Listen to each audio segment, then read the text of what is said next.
Hello everybody, in today's video I'm going to show you how to change Taobao language to English.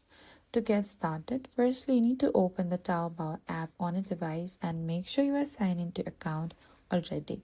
And next is you need to go to your My Taobao in the bottom right, that is your profile icon.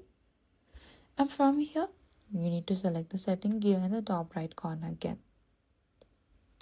So from here what you need to do is you need to select this icon here in the top. And from here, you need to select the icon again in the top. So over here, you'll find a lot of languages here.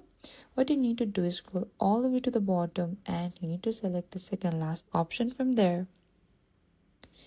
And that is it. And select confirm in the bottom.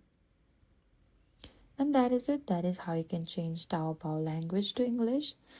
Thank you for watching this video. I hope this video was helpful. If you have any queries or confusion, please comment down below and we will reach out to you very soon.